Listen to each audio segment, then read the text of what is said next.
Hey, what's up everyone? This is WHIZZ versus an unknown blue sun.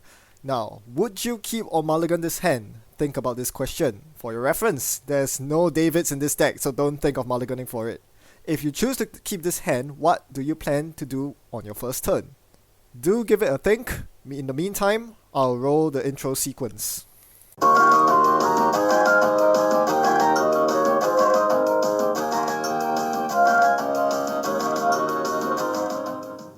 So I would argue that this is an opening hand to keep because it has Temujin contracts in it.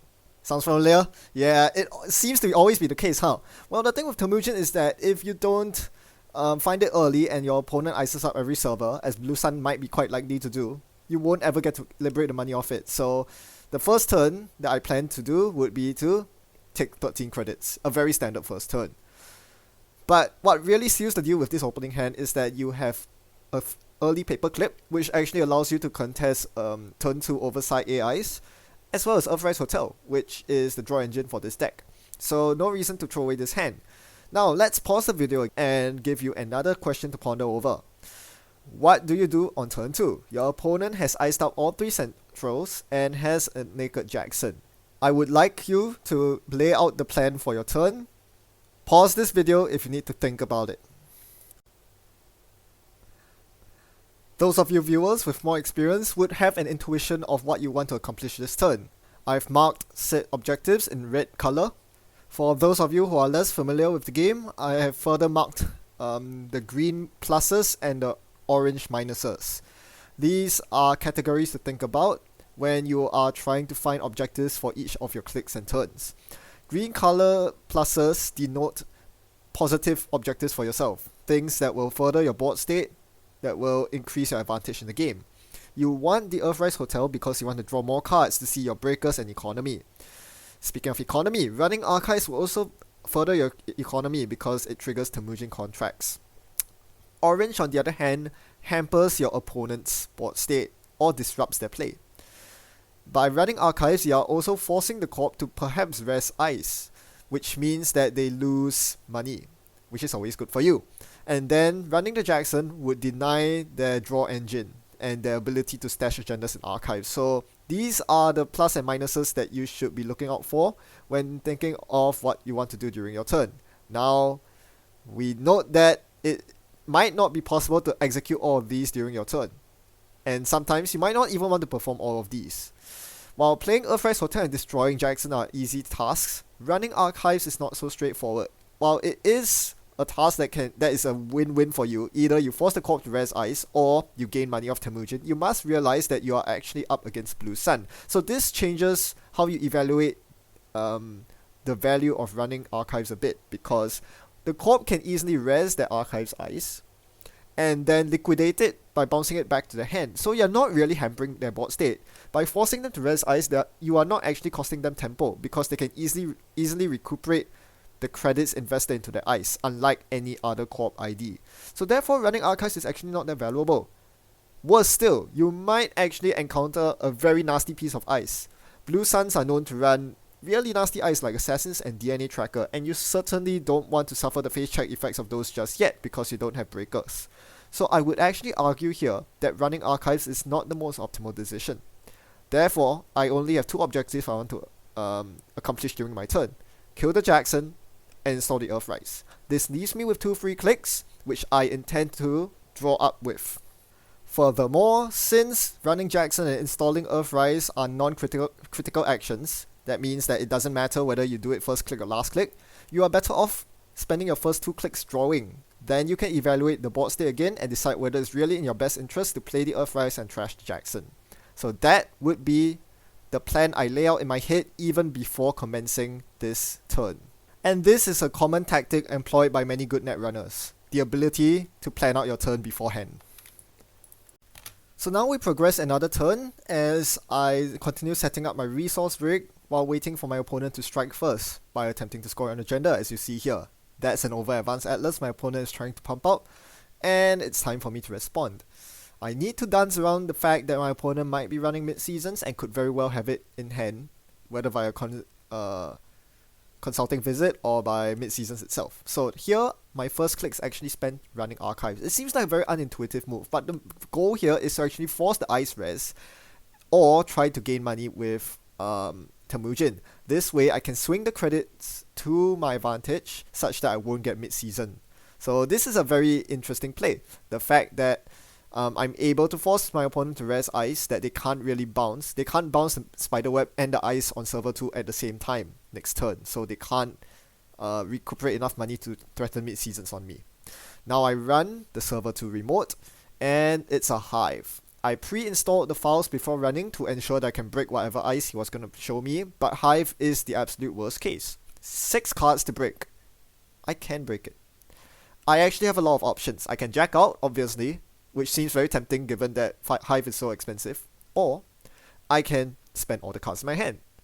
Or I can pitch Paperclip to Faust and then install Paperclip from the bin and then break the hive. Now that is a very expensive option. In fact, I don't have enough money to do that. Paperclip costs 4, hive costs 5. I only have 8 credits, I need 9. But I can do a combination of breaking with Faust and breaking with Paperclip. The problem with having to install and then break subroutines with Paperclip is that I actually don't have the money to defend against mid-seasons if I do so. So installing Paperclip is out of the question because of the threat of mid-seasons. So do I jack out or do I claim the agenda? I really don't want to lose the double Earthrise in my hand. Earthrise is the backbone of my draw engine, and losing most of my draw means that I'll be crippled for the rest of my game. I can't have that. Ice Carver is also a very crucial card that allows me to skirt by high strength ice like archers. But at the end of the day, I realized that an over advanced Atlas is probably to my detriment if I allow my opponent to get a shot at it. Because that means that they can tilt up all sorts of nasty stuff, whether it be kill, more protection, ice, etc. So, oversight AIs even. So, I don't think I can actually afford to give my opponent the over advanced Atlas, thereby solidifying my decision to clear my hand. It was a very tough choice, but one of the biggest advantages of Faust is that Hive becomes not very taxing on your credits. It's only taxing on your cards, which is good if you're actually trying to avoid mid-seasons. And it turns out my opponent is on mid-seasons, as you will soon see. So I'm going to draw up and end the turn. Even though my opponent managed to bounce the Hive, the fact that I forced the Ice Res on Archives actually means that my opponent can't safely mid-seasons me. If they're consulting Visit to mid-seasons, they can't possibly dump all their money into landing 1 or 2 tags because I can easily clear them given that I have 2 daily cast sticking. So my opponent just stares at his hand and says, oh, no opportunity. If they had a restructure or a hedge fund, maybe, just maybe, but not today. So I get away with that scot-free, which is very good. A 4-point swing in my favor. My opponent didn't get to score 2 points, and I got 2 points, and I deny an Atlas token. Worth it in my opinion. Unfortunately, my opponent counters with a very strong counter. Scarcity of resources. I do not run currents in my deck, so that current is going to stay until I find an agenda. Which means that I can't really install the new Temujin from my hand. The Archives Temujin is more or less dead.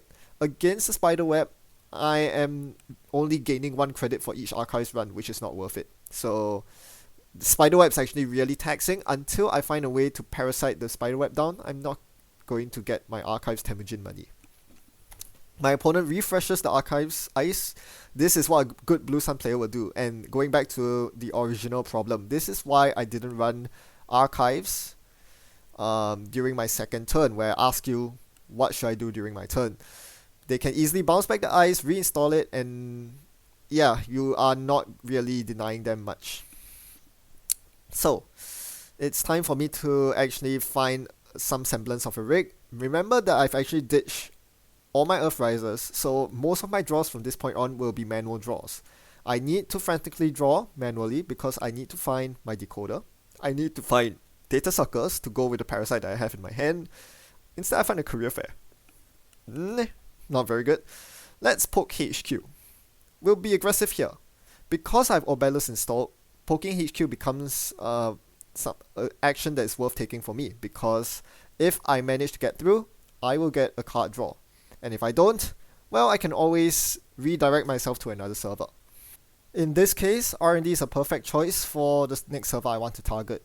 Another important thing I want to achieve with my runs is to isolate information from the core. So I don't really know my opponent's deck, but I do suspect they're running Janus, maybe DNA trackers, and it would be better for me to find out about that sooner rather than later. While I still don't have many breakers installed, while I still have a lot of cards in my hand and a files to deal with it. So this is where I am completely confirming the fact that my opponent's on Midseason's Boom. I trash a Boom from R&D. And the fact that my opponent didn't rest the ice on R&D actually clues me into something. My opponent's on 14 credits, they didn't rest the R&D ice. Wonder what it could be. Either they can't afford it, or it's a Janus that costs 15. So with my last click, I ran HQ. Not because I suspected there were Janus, but because, well, I had 7 cards in hand and I needed to get rid of some cards. So might as well pitch them to files and get an excess while I'm at it. I saw a Boom and I trashed the second copy of Boom. Pretty good value there. Now, my opponent's turn, the failed Atlas, never mind, going for the Oak Town. Do I contest this Oak Town? My opponent's on now 16 credits. What sort of nasty ice could I hit? I'm thinking to myself, it could be a curtain wall. It's very likely a curtain wall. What's the point of running into it? I can install paperclip, I can fetch it, but at what cost? I might get flatline. My opponent probably has the consulting visit into mid-seasons. I'm not going to go for it. I'll give them the Oak Town. They are nowhere near winning just yet. I can concede this advantage to them. I just need to set up and get a good medium dig at the end, which I am attempting to do now. I have medium and a plus screen installed, so I'm safe for at least one turn, following, stealing, and agenda. This is quite important. The fact that my opponent cannot kill me in one turn with mid-season's Boom means that I will give myself 2 turns to find 5 points worth of agendas. So my opponent double ices the remote and has something inside there. Well, not much I can do. I did make a mistake. I should have used Career Fair to get the Liberated accounts off. I paid 8 credits for that Liberated accounts because of Scarcity. That's not fun. But I really did need the money. And yeah, I really should have used the Career Fair. Not sure what I was thinking there. As a result, I was forced to pitch Mimic, which you should never do nowadays because Sapper is a card. Sapper is in martial law, and that is something that can trigger off centrals or as a res piece of ice. You need a Mimic to deal with that. I'm sort of okay with that because I have Faust. It's only 1 card to Faust, but that is something that you should keep in mind nonetheless. So my opponent Jackson draws and reshuffles with Jackson. Very interesting choice to reshuffle with Jackson before the start of my turn. He's presuming I might have Rumor Mill. So, tough choice. What do I do here? I have a lot of money, but not many good ways to deal with Janus on R&D. With that consciously in my mind, the fact that the ice on R&D is almost certainly a Janus, and the fact that I need to run through it at some point, means that I am actually digging for my data sucker right now. What I want to do is to farm up sucker counters so I have enough to deal with the Janus, and failing that, always run first click. If I run first click into a Janus, I will only take 1 brain damage at maximum.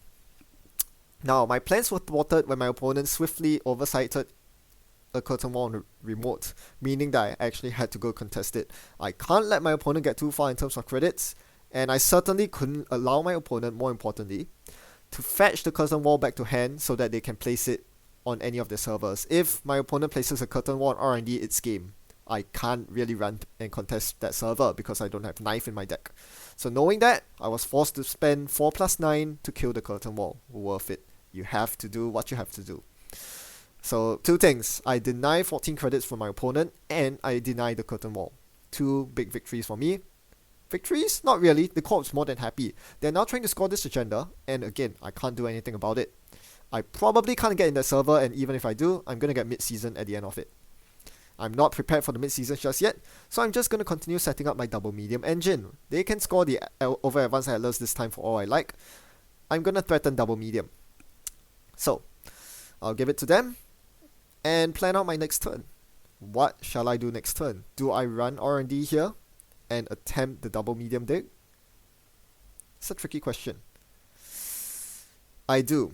I run R&D here, fully expecting the Janus res. I would probably take the 1 brain damage, but no, they choose not to res it. This only double confirms the fact that it's a Janus on R&D, because my opponent's trying to lure me into running R&D multiple times and then landing lots of brain damage. So I'm not gonna fall for that. The Orbellus draw drew me Rebirth, which was perfect. The perfect card I needed to see. I Rebirth into Omar and swiftly pivoted to archives, landing me back in R&D for 3 accesses, including an Oak Town, evening out the scores at 4 apiece. That was a very good turn for me. The fact that I was able to get double medium tokens on both mediums and made a huge threat on R&D means that my opponent has to appropriately respond now. But first, they are going to land their win condition, which is mid-seasons on me, followed by oversight on the Janus on R&D. Very interesting choice. I am super poor right now. The archives run did not give me Temujin money because I treated it as a successful run on R&D instead. As a result, this is going to be a very tricky situation. What would you do in this situation? Think about it. Pause the video if you need more time. I'll review my answer shortly.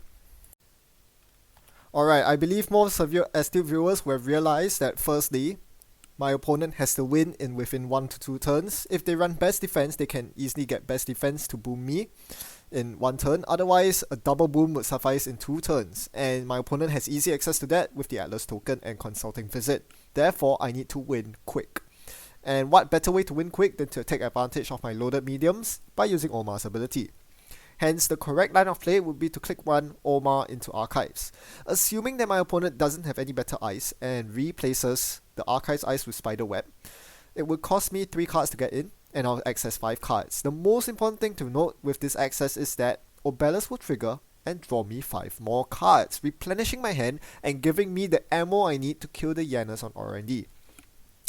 So the correct line of play here is actually run archives and pay 2 credits to paperclip, then ditch 1 card with Faust to break all 3 subroutines of Spiderweb, and then second click run R&D and blow up the Janus. Then I can run R&D clicks 3 and 4 and I should be able to win with that deep medium dig. So here I execute the Omar run, and it turns out my opponent had mistakenly installed the wrong piece of ice on archives. It turned out to be a Morcelus. Oh dear. That's really bad for my opponent. Morcelus doesn't keep me out at all. I can simply let it fire for little effect. The extra tag means nothing. The net damage is inconsequential at this point. So I easily get a pass, free pass into R&D, seeing 5 cards. Now, after this, I actually make a mistake. You will soon see. But first, let's access R&D. We see 5 cards, it's going to, and I'm very poor. It must be noted at this stage I'm quite poor. Hive, Global Food, Morcelus, Elizabeth Mills, which I should trash, but I decided that I couldn't afford to. Remember that I'm no longer Wizard, so I don't have Whizz bucks. Yep, this is a mistake. I should be trashing the Mills so that I gain extra accesses on subsequent runs. But with Obelisk and Plascrete installed, it has actually lulled me into a false sense of security, thinking that I could last 1 more turn. That was unrealistic. In fact, my opponent could easily have the kill with best defense boom, and I actually didn't have that long to live. Therefore, I made the mistake here of simply running 1 more time on R&D, when I could have in fact ran 3 times by spending all my cards to kill Janus and then getting 2 runs on an undefended R&D. The line of play that I took here, which will very clearly show that I'm actually planning further ahead than this current turn, was to Dirty Laundry the Janus, click it twice, break the other 2 subroutines with the rest of my cards, thereby allowing me to gain fresh accesses of R&D while still maintaining at least 3 cards in my hand. Therefore, I wouldn't die to a single boom. Again, I did not realize that my opponent had the kill on tap. In a single turn, he could boom best defense boom, kill the Plascrete, and then boom me with 3 cards remaining. So that was a threat I did not respect, and had I not fetched the winning agenda from R&D, I would have lost this game. A game that was supposed to be in the bag for me. That's quite a misplay indeed. Speaking of learning points, I'd like to reach out to better players out there and players experienced with Temujin Wizard alike. This game, you'll notice that data suckers were not involved at all. I just happened to not draw them at all, and I just didn't see them early, and that proved to actually be a big stumbling block. My early game was quite suffocated as I was not able to capitalize on my archives Temujin and the parasites I had in my hand. I couldn't destroy the spiderweb on archives because I didn't have a data sucker. So my question is, what's the strategy as Temujin Wizard if you don't draw data sucker early? you only run 2 copies of it. You don't want 3 because most games you only install 1. But in those games where the suckers are stuck at the bottom of your deck, you're kind of boned, to be honest. Your Yorks and Mimics can only do so much. The Morcellas got the better of me, and the Janus certainly did. If it wasn't for the early Faust that allowed me to break Janus with such ease, and the Hive on the remote, I would have been completely blown out this game. My economy engine was no match for my opponents. So for those of you viewers out there who have more experience with Temujin Wizard than me, I'd like to hear your thoughts. Please do share with me on how I can improve my play when I don't draw Data Sucker early. Would really appreciate it, because I think this is a really strong deck that is crippled by the fact that it can have really nasty draws. Well, that's it for this game. Thanks for watching Happy Net Running. Goodbye.